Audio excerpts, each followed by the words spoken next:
అరే అరే అరే అరే అరే అన్నా, హలో హలో హలో అన్నా, ఇక లోకేసుకో.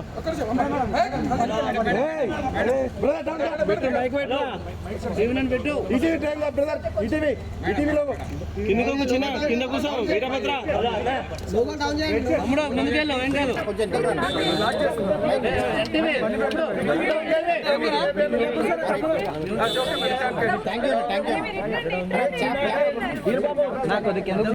రాజశేఖర రెడ్డి గారి మనవడు వైఎస్ రాజారెడ్డి గారి పెళ్లి జరుగుతున్న సందర్భంలో చాలామంది ఇన్వైట్ చేస్తున్న రాజకీయ నాయకుల్ని, అందులో భాగంగానే చంద్రబాబు గారిని కూడా పెళ్లికొచ్చి వాళ్ళని ఆశీర్వదించాలని కోరడం జరిగింది. చాలాసేపు రాజశేఖర రెడ్డి గారి గురించి, వాళ్ళ ఫ్రెండ్షిప్ గురించి, వాళ్ళ రాజకీయ ఇనిషియల్ ప్రస్థానంలో జరిగిన విషయాల గురించి అన్నీ గుర్తు చేసుకున్నారు, మాకు గుర్తు చేశారు. చాలాసేపు మాట్లాడాం, చాలా సంతోషం అనిపించింది. వచ్చి ఆశీర్వదిస్తామని మాటిచ్చారు.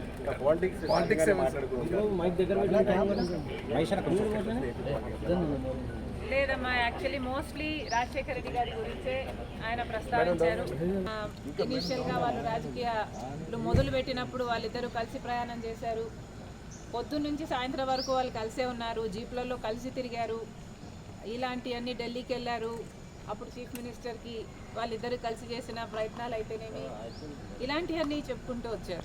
మేడం, కాంగ్రెస్ పార్టీలో మీ పాత్ర ఎలా ఉండబోతుంది? మీకు ఎటువంటి పదవి మీరు అనుకుంటున్నారు వస్తుందని చెప్పి వాళ్ళు కాంగ్రెస్ పార్టీ ఏ పదవి ఇవ్వాలి, ఏ బాధ్యతలు ఇవ్వాలి అనేది కాంగ్రెస్ పార్టీ ప్రెరోగేటివ్. కాంగ్రెస్ పార్టీలో because it is the largest secular party చేరడం జరిగింది. రాహుల్ గాంధీ గారు ప్రధానమంత్రి అయితేనే మన దేశానికి మంచి జరుగుతుందని, కమ్యూనల్ వైలెన్స్లు తగ్గుతాయని రాజశేఖర రెడ్డి గారే రాహుల్ గాంధీని ప్రధానమంత్రిని మనస్ఫూర్తిగా చేసుకోవాలి అనుకున్నారు. కాబట్టి అదే జరగాలి, అది జరిగితేనే మన దేశానికి మంచి జరుగుతుంది అని చేరడం జరిగింది. ఇంకొకసారి చేరిన తర్వాత వాళ్ళ చేతుల్లో మనం పెట్టుకున్న తర్వాత వాళ్ళు ఎలా ఆదేశిస్తే అది నమ్మకంగా చేయాల్సి ఉంటుంది.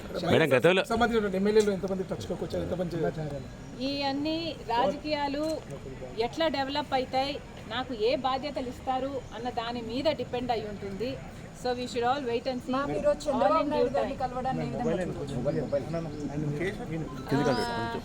చంద్రబాబు గారిని చూడని ఏ విధంగా కలవడం ఏ విధంగా చూడొచ్చు అంటే, మామూలుగానే ఒక ఫ్రెండ్లీ ఎన్వైరన్మెంట్లో అందరం చూస్తే బాగుంటుంది. నేను లోకేష్ గారు ఒక ట్వీట్ నాకు రిప్లై చేశారు.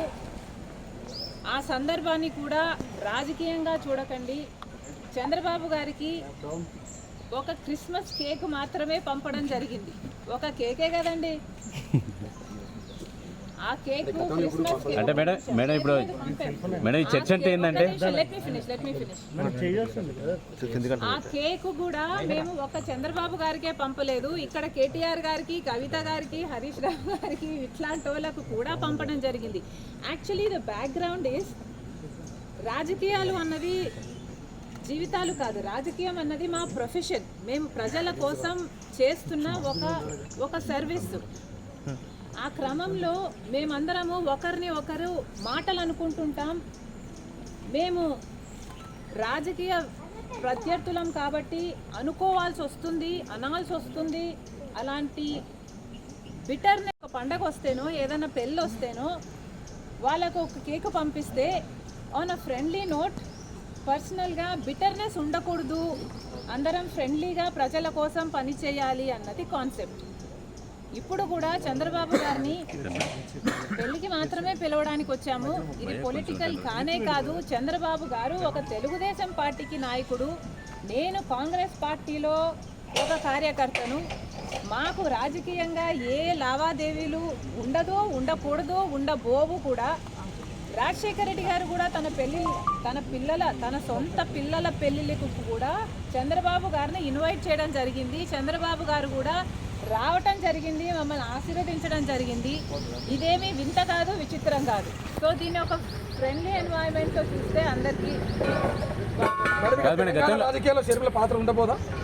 కాంగ్రెస్ పార్టీలో మనం పెట్టుకున్న తర్వాత కాంగ్రెస్ పార్టీ ఏ బాధ్యతలు అప్పచెప్పినా ఆ బాధ్యతలు నేను నమ్మకంగా చేస్తానని ఆ రోజు చెప్పాను, ఈ రోజు చెప్పాను. మేడం ఫ్రెండ్లీ రాజకీయాలు మేడం మీరు ఫ్రెండ్లీ రాజకీయాలు కోరుతున్నారు. ఇప్పుడు అంతా ఫ్రెండ్లీ రాజకీయం ఉందా మేడం? ఒకవైపు మీ సోదరుడితో చంద్రబాబు నాయుడుకి వైరం ఉంది, మీరేమో రాజకీయాలు అలా ఉండకూడదు అంటున్నారు. ఎట్లా మేడం? Not condoning anything. ఇలా ఉన్నాయి రాజకీయాలు అని నేను మీకు చెప్పనవసరం లేదు, మీ అందరు కూడా చూస్తున్నారు. కానీ ఫ్రెండ్లీగా ఉండాలి. మనం అందరము కూడా ప్రజల కోసం ఉన్నాం. ఏ వేదిక అన్నది ప్రజలకు తెలుసు. ఏ ప్లాట్ఫామ్ని మనం ఎంచుకున్నా, ఏ పార్టీని మనం ఎంచుకున్నా ఉన్నది మాత్రం ప్రజల కోసం. సో ప్రజల కోసం నమ్మకంగా పనిచేద్దాం. పార్టీలు ఉన్నది, లీడర్లు ఉన్నది ప్రజల కోసం, స్వార్థం కోసం కాదు అన్నది నా మేడం చంద్రబాబు నాయుడుకి